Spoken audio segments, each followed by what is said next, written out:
સુરત, વડોદરા અને ભરૂચના યુવાનો પર બેલારૂસમાં ફસાયા અને નવસારીની મહિલાને મદદ માટે બેલારૂસમાં સ્થાયી ગુજરાતી યુવાન પહોંચતા સમગ્ર ખુલાસો થયો હતો. સુરત સહિત બીજા યુવાનો પણ ફસાયા હોવાનું સામે આવ્યું છે. નોકરીના બહાર યુવાનો લઈ જવામાં આવ્યા હતા એજન્ટ મારફતે. સુરત, વડોદરા અને ભરૂચના યુવાનો આ બેલારૂસમાં ફસાયા. નવસારીની મહિલાને મદદ માટે બેલારૂસમાં સ્થાયી ગુજરાતી યુવાન પહોંચતા સમગ્ર ખુલાસો થયો. સુરત સહિત બીજા યુવાનો પણ ફસાયા હોવાનું સામે આવ્યું છે. નોકરીના બહાને યુવાનોને લઈ જવામાં આવ્યા હતા અને અર્જન્ટ મારફતે નોકરી પૂરતો પગાર પણ અપાયો ન હતો. ભારે મુશ્કેલીઓનો સામનો કરવો પડી રહ્યો હતો. યુવકોનો વિડીયો સોશિયલ મીડિયામાં વાયરલ થઈ રહ્યો છે. ભાઈ, તમે કઈ કન્ટ્રીમાં આવ્યા છો અને કયા રીઝનથી આવ્યા છો ને અહીંયા તમે શું કરો છો અને તમારી સાથે શું થયું છે? મારું નામ રિગ્નેશ છે. હું સુરતથી બિલોંગ કરું છું અને હું આ બેલારૂસ કન્ટ્રીમાં આવ્યો છું અને મારી એજન્સીનું નામ છે પર્થ ફાઈબર ઇમિગ્રેશન, જે સુરત અડાજણ કેનલ રોડ પર આવેલી છે. એમના ઓનરનું નામ છે અંકિત પ્રજાપતિ. હવે અમને એવું કહેવામાં આવ્યું હતું કે બેલારૂસમાં 60,000 થી 70,000 રૂપિયા પગાર છે અને અહીંયાથી તમને સેન્જન મોકલી દેવામાં આવશે 3 થી 4 મહિનાની અંદર. પણ જ્યારે અમે બેલારૂસ ઉતર્યા ત્યારથી લઈને અમારી સાથે જોબથી લગાડવાનું ને બધોનો અમે જે ખર્ચો ઓલરેડી ત્યાં આપીને આવેલા હતા 4.5 લાખ રૂપિયા અને પ્લસ 50,000 ટિકિટના, એ બધું થઈ ગયા પછી અમે જ્યારે અહીંયા જોબ ચાલુ કરીને અહીંયા ડોક્યુમેન્ટ્સ બીજા કરવા પડ્યા, એના બીજા 40-50,000 થયા. તો અમે એ જ્યારે એજન્ટને કીધું કે અમે આ ઓલરેડી આપી દીધા છે તો આ પૈસા અમે શું કામ આપીએ, તો એજન્ટે એના થોડાક તમે અત્યારે આપી દો અને પછી તમને થોડાક આપીએ એમ કરીને થોડાક પૈસા આપ્યા અને થોડાક કાપી લીધા. પછી જ્યારે અમને જોબ ચાલુ કરી તો અમને જે જોબ કીધી હતી એ જોબના હિસાબે અમે કામ કરવા રેડી હતા અને અમે કામ કરવા જતા પછી અમને ખબર પડી કે અમે જ્યારે કામ સ્ટાર્ટ કર્યું ને અને 15 દિવસ પછી અમને ખબર પડે છે કે અમારી સેલરી 1 મહિનાની જમા રહેશે ને 1 મહિના પછી મળશે. અમે એમાં બી એક્સેપ્ટ કરી લીધું. એ એક્સેપ્ટ કર્યા પછી અમે એજન્ટોને ફોન કરીએ છીએ કે ભાઈ અંદર ફેક્ટરીના અધર પર્સન લોકો એમ કહે છે કે તમારી સેલરી તમે જે વિચારો છો એટલી નથી. કારણ કે કોઈ બી લેબર વર્કર હોય અંદર વાતો કરતા હોય છે કે ભાઈ સેલરી કેટલી છે શું છે, કારણ કે આપણે માટે આ કન્ટ્રી નવી હતી અને આમાં શું ચાલે છે અમને કંઈ જ ખબર હતી નહીં. એના પછી અમે જ્યારે અમારી ડિસેમ્બર 18 તારીખે પહેલી સેલરી 1 મહિનાની આવી, જેમાં મેં એક બી દિવસની રજા નથી લીધી, કંઈ જ નથી કર્યું. મેં પૂરો કંપનીને ટાઈમ આપ્યો છે 22 દિવસ, જે અહીંયાના ગવર્મેન્ટના રૂલ્સના હિસાબે શનિ રવિની રજા કાપીને એ 22 દિવસ કામ કર્યું છે. એ છતાંય મારા એકાઉન્ટમાં 1200 રૂપિયા પગાર આવ્યો છે, જે ઇન્ડિયન કરન્સીમાં આપણે જોવા જઈએ તો અપ્રોક્સિમેટલી 35,000 થી 37,000 રૂપિયા થાય છે. તો તમને કામ શું કરાવતા હતા? કામ અમને કન્સ્ટ્રક્શન સાઇડમાં મૂક્યા હતા. એકચ્યુઅલમાં અમને આ કામ કીધું જ નહોતું, તો એ અમે કરવા રેડી થઈ ગયા. ઓકે, બરાબર છે. ભાઈ, તમારી સાથે પણ આવું જ થયું હતું? અને મારું નામ નિકુંજ છે અને બરોડાથી છું.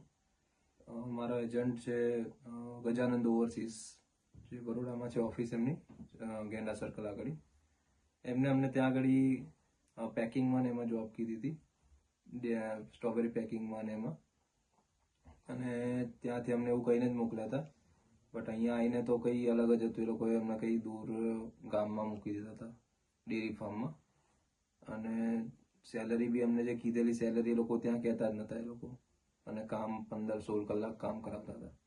હવે અમે એમને કોન્ટેક્ટ કર્યો તો એ લોકો કે તમે 1 મહિનો કામ કરો, સેલરી આવવા દો એમ કરીને લોકોએ કંઈ અમારું એ જ ના કર્યું. અને ત્યાં આગળ અમને ના ઊંઘવાનો ટાઈમ મળતો હતો ના ખાવાનો ટાઈમ મળતો હતો. નાની સગડી આપી હતી, આટલી ઇલેક્ટ્રિક, એ સગડી પર ખાવાનું બનાવવાનું. તો એના લીધે અમે લોકો પછી ત્યાં આગળ 2-4 દિવસ એ લોકોને કોન્ટેક્ટ કર્યો કે અમને કંઈ તમે રિસ્પોન્સ આપો, કંઈ કરાવો. એ કે તમે કામ કરો, 1 મહિનો કામ કરો, તમારી સેલરી આવશે, પેલું આવશે, આ આવશે, તે આવશે, એમ કરીને એ લોકો ખાલી દાડા ખેંચતા હતા. એટલે પછી અમે જોબ છોડીને ત્યાંથી અહીંયા સિટીમાં આવીને અમારા ખર્ચે અમે લોકો અહીંયા આગળ વિઝા ને એવું અમારા ખર્ચે અહીંયા બીજા લગાવ્યા. એમને જયારે કોલ કર્યા હતા કે તમે તેના એજન્ટને વાત કરો, અમે કીધું કે અમે તમને પૈસા આપ્યા તો બીજાને કેમ વાત કરીએ. બરાબર. તમારી સાથે પણ આવું થયું હતું? તમારું નામ શું છે? મારું નામ હફીઝ છે. હું ભરૂચથી બિલોંગ કરું છું અને હું ઇન્ડિયાના અંદર સારી એવી સેલેરી પાડતો હતો, 25,000ની. મેડિકલ સ્ટુડન્ટ છું મેં, મેડિકલ લેબ ટેકનિશિયન છું મેં. અને મને ફરહાનભાઈ એજન્ટનું નામ છે અને રોયલ કન્સલ્ટન્સી છે બરોડામાં. એમણે મને એવું કીધું કે તને બેલારુસમાં મોકલી આપું, ત્યાં મેડિકલમાં તારે જોબ મળશે, મેડિકલમાં તારે વર્ક કરવાનું. એ રીતે મને અહીંયા મોકલ્યો અને અમારી વર્ક પરમિટ તૈયાર કરી ટેલરિંગના નામ પર નોર્ડિક વિમો ગરોડનોના અંદર. પણ હું અહીંયા મિન્સ્કમાં ઉતર્યો એરપોર્ટ પર, ત્યારે મને ખબર પડી કે અમારે અહીંયા મિન્સ્કમાં જ રહેવાનું છે ને અહીંયા જ કામ કરવાનું છે.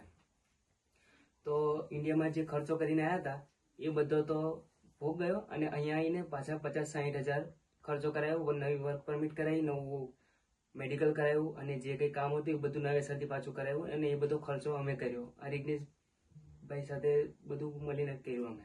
Okay, તો તમે અહીંયા આવ્યા તો તમારી જેવા કેટલા છે અહીંયા જે તમારી સાથે હોય ને તમારી સાથે એવા કોઈ છે બીજા? હજી બી બીજા અમારી સાથે 2 લોકો છે, પણ એક ઘરની મર્યાદા અને ઘરના જે એમના વડીલોની જે એ છે એમના લીધે એ Problems લોકો ના લીધે બહાર નહીં બહાર આવી આવી નથી શકતા. ફેમિલીની જે મર્યાદાઓ અને છે આ લોકોએ મતલબ આ એજન્સીઓએ બધા બહુને એવા મોકલ્યા છે જે બધા બહુ ફસાયેલા છે. બહુ ઘણા એવા આ બહુ બધા દેશમાં છે. ઘણા એવા હજુ છે. હાલમાં જે બરોડાની જે ગજાનંદ ઓવરસીઝ છે એમને ત્યાંથી મોકલેલા 3 છોકરા 2 મહિનાથી અહીંયા બેઠા છે, હજુ એ લોકોને કામ નથી.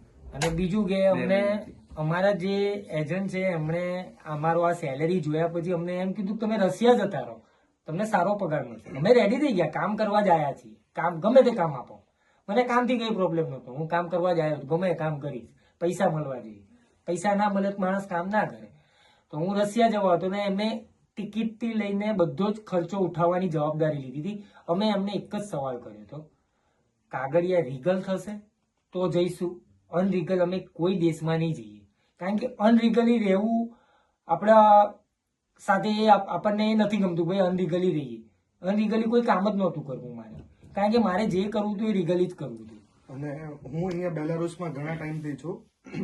તો એઝ પર બેલારુસ લો જે તમને ગૂગલ પર પણ જોવા મળી જશે કે તમે એઝ અ વિઝિટર વિઝા પર આવ્યા છો તો તમારાથી રશિયા ટ્રાવેલ ના થાય. અને ઇન કેસ તમે વિઝા કરીને ત્યાં ટ્રાવેલ કરો છો, હા વિઝા ફ્રી છે એ 2 નંબરની વાત છે, પણ વસ્તુ એ છે કે તમે જાઓ છો અહીંયાથી રશિયા તો તમારે ત્યાં કેટલા દિવસ રહો છો, શું કરવા રહો છો એ લખાવવું પડે. એ તમે કર્યું હતું? ના, એવું કશું લખાયું નથી. તો આ એક રીતની ડંકી થઈ ને? ડંકી થઈ. અમારી પાસે એ જ કહેવામાં આવ્યું કે અમે તમારી પાસે આ કરાવી દઈશું, તમને વર્ક પરમિટ અપાઈ દઈશું, પણ એકચ્યુઅલમાં વર્ક પરમિટ થતી જ નથી.